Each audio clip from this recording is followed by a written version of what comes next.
So today is the International Day of Love, which is why I'm wearing my cute red sweater today. But today we're not really going to be focusing all that fairy tale romantic relationship bullshit. We are going to be focusing on self-love and the love of ourself, because I think that many people forget that that is the most important love that you should be honoring, is the love for yourself. And I know a lot of my single friends and myself and singles all over the world are, feeling down about being by themselves, especially in this global climate. But we can really do some work in order to create and build and cultivate that self-love by doing our own self-discovery work and going on that inner adventure and taking on some new challenges that maybe we didn't think about before, or we thought about and they're like, oh, that's not really gonna, change my life. It's just so small.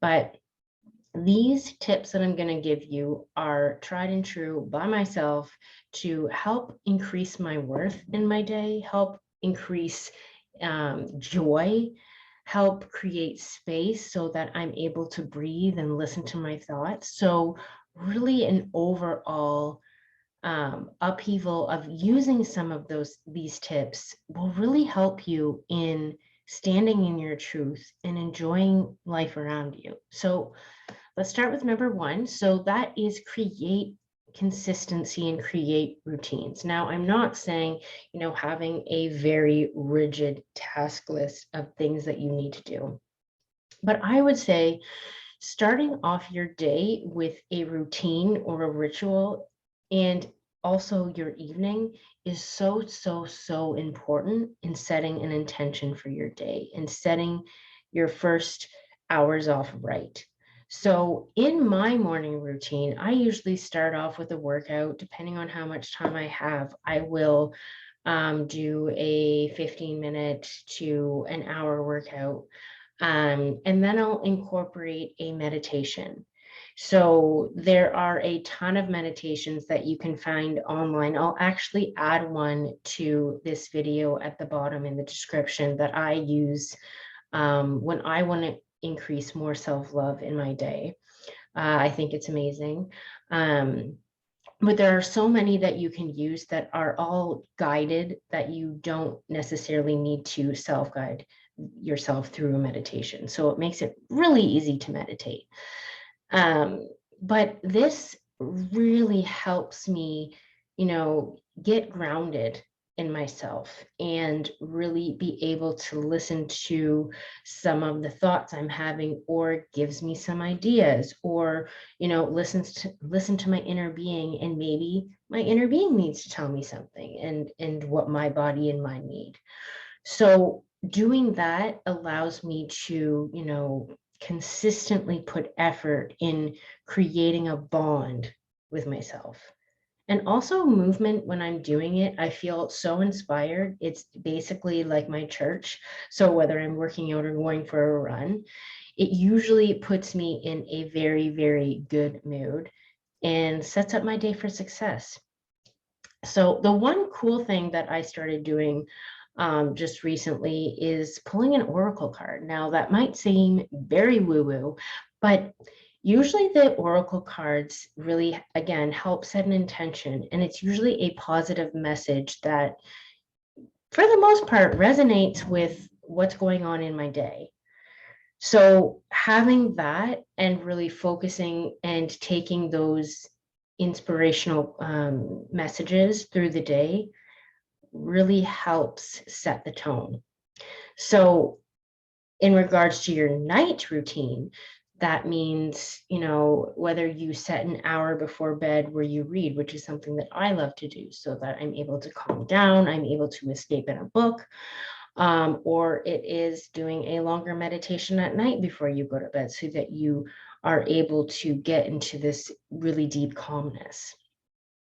It's really about keeping things consistent, because all of these things are enhancing your connection to yourself. So really nurturing that part of you that needs love. And sometimes we feel like we can get these types of things, this calmness and this nurturing from another person, but we can do this ourselves. So going on to number 2 is honoring your yes and no's. Now, I know that I am a recovering people pleaser, and usually I say yes to a lot of things that I know should be a no. And the reason why we do that is because we don't actually listen to our bodies. Because when we are asked to do something that we don't want to do, our body actually gives us a response. And if you listen closely, you will hear or feel your body's response. So if someone asks you to do something that is something you don't want to do, and I will say this is doesn't it depends on the situation, because obviously we have responsibilities like work and children and family and all of that. But if it's something that you can say no to, but you won't because you don't want to disappoint anyone, or you know, are willing to sacrifice yourself in order to do this thing, you will feel in your body this ick, this feeling like, I shouldn't do that.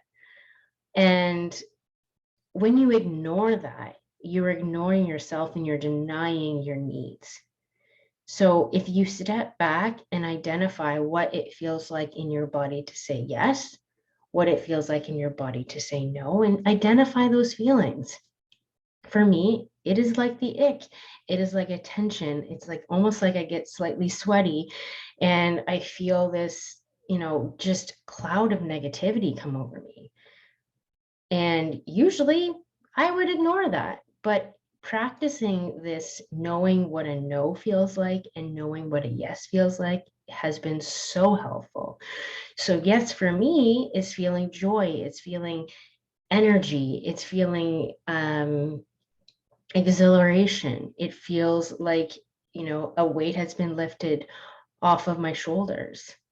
So, knowing the difference is important in enabling your loving boundaries to yourself. So make sure you figure that out and start listening.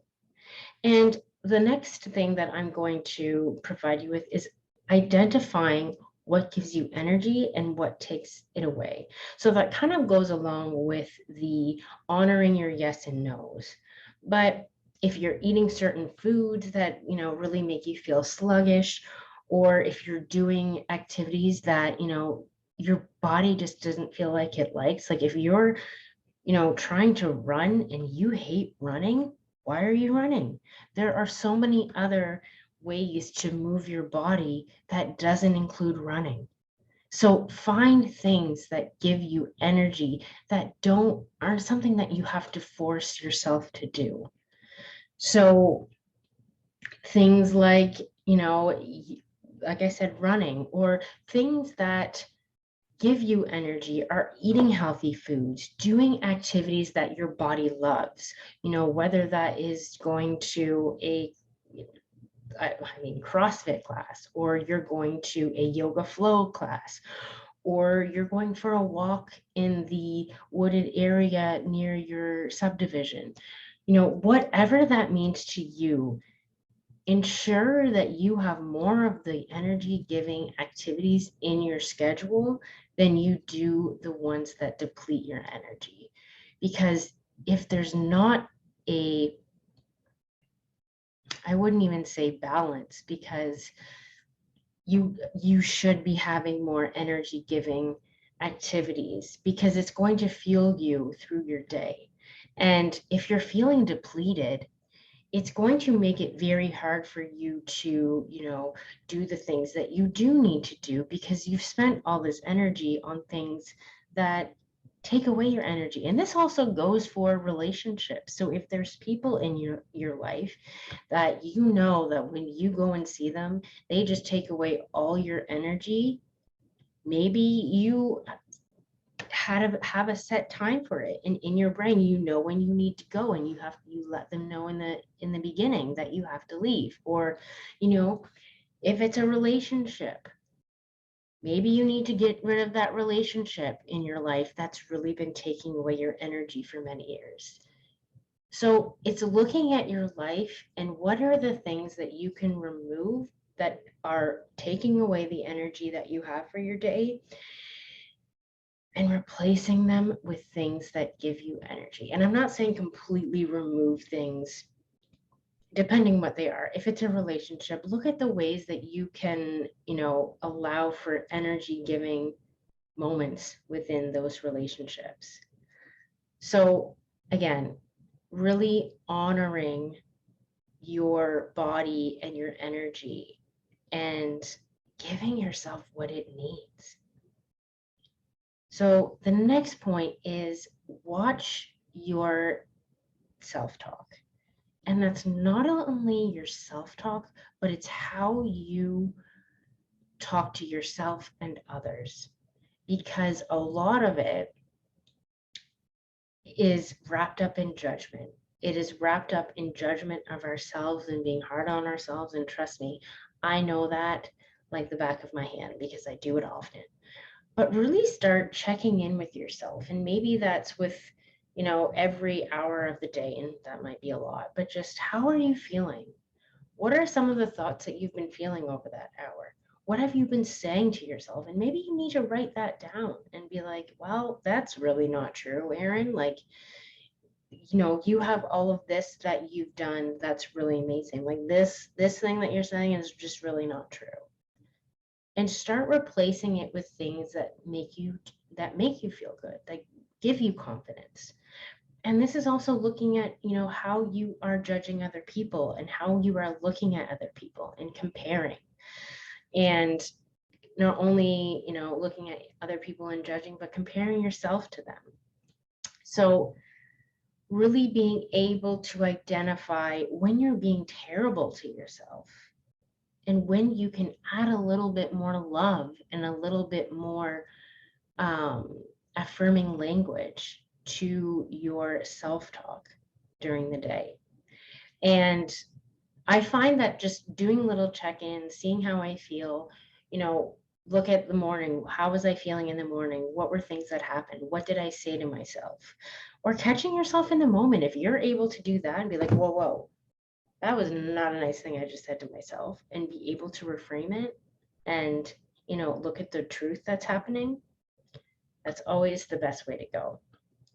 So last but not least, I really want you guys to embrace quiet time. And this is something that I have embraced over the years that has been monumental in my self-discovery process, because allowing myself to stop, find some space, get quiet, and listen is so important for listening to the answers that we need to hear. Now, during this, you could listen to, music. I wouldn't necessarily try to do a meditation or listening to music with words because that's going to get all muddled in your brain. I really want you to, listen to some, therapeutic music, you know, um, or just sit in your own silence. And sometimes that can give people anxiety. I know when I first started doing it, I had so much anxiety because I was listening to my heart and I was like, okay, my heart's beating. This is great. And then it like wouldn't beat for like a second. And I'm like, okay. And then like my breathing would go quicker, but you get used to it. You just take some time. It's not an easy process because it can be very nerve-wracking because you are really not sure what you're going to hear in the darkness of your mind. But if you are having a stressful moment, if you are having a stressful day, it is so nourishing to be able to stop, take a step back, get into silence, and listen to the thoughts that you need to hear. Because usually during the day, there is something that happens. There's, a question that is being asked. Um, and this is the moments that you can listen to your body and listen to what it's trying to tell you, because usually the answers that we're seeking are found within that silence. So I hope these tips help you within your own self-discovery journey. I know that they have been essential in mine. They're not easy. It takes work to be able to put a routine together, especially when things feel uncomfortable and you don't like trying something new. I mean, everyone hates change, but just know that taking a little step, maybe just taking one of these little things and taking a small step within that, see how your day changes and turns out. I'd really love to hear in the comments how you're, using this bit of advice, how it's working. Is there any like challenges that you have? I want to hear that as well. And tell me what you've incorporated in your routines and creating consistency, because all of these things, as I said, are helping you cultivate a loving relationship with yourself. And it's creating the love within that you so desperately need. And I know that sometimes we think that love is going to come from outside. And I know that many people on this day of love believe that chocolate and flowers and all of these like romantic fairy tale things are all symbols of love and create love, but they really don't. It's how you create love for yourself. It's how you feel about love. It's how you feel about yourself.